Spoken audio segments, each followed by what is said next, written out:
In a world where the lighthearted 2D platformer of the past is dead and gone, replaced with brutally difficult roguelikes that harken back to the oldest of schools, discover a platformer that splits the difference by combining adorable, cuddly characters that will lull you into a false sense of security before it slams the difficulty boot directly into your prostate and expects you to call it art. Ori and the Will of the Wisps.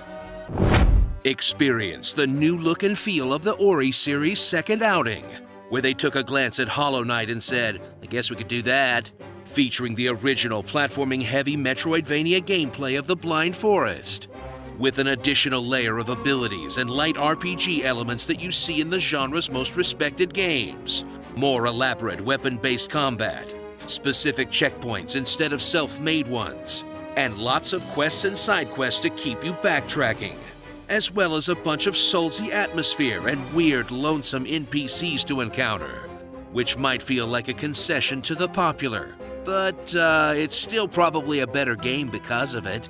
Because our brains are very small and all we really want is something we already like wearing different makeup.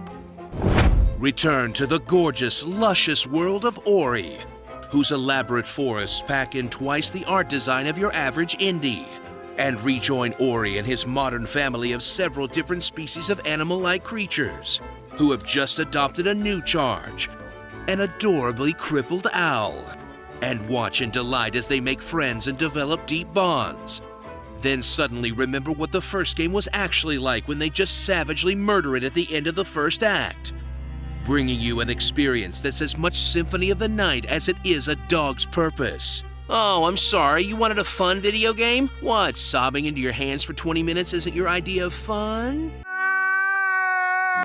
Navigate the many jungles, deserts, and frozen mountaintops of Will of the Wisps that you'll have to stop flying past at near Sonic-level speeds if you want to appreciate, as Ori hands you tons of movement upgrades in the first couple hours that will have you bouncing off the walls like a lunatic barely touching the ground, resulting in level design that becomes a deeply unpleasant maze of spikes, trick jumps, and gimmicks, to not be completely trivialized by your insanely mobile character.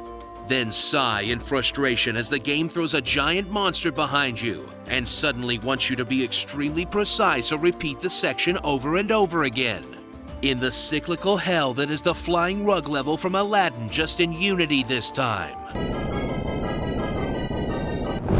Discover the literal hit-or-miss combat of Ori, where the spirit flames of the previous game are replaced with a straight-up sword and hammer that will keep you floating in the air for sick DMC combos, as well as a plethora of special attacks to just blow your enemies away, all of which is largely used to beat the absolute shit out of some non-threatening bugs, and do nothing to prepare you for the boss fights, where you'll again be asked to actually be good at this game.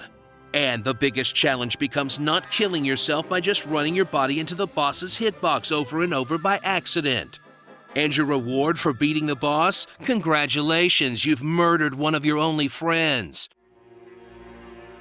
Honestly, this was way more brutal than Dark Souls ever got. So grab that energy sword and the box of tissues that you usually use for allergies, and get ready to have a good cry with your woodland friends today. Because if you like nail-biting platforming action and getting real bummed out, that's a market that Ori has got absolutely cornered.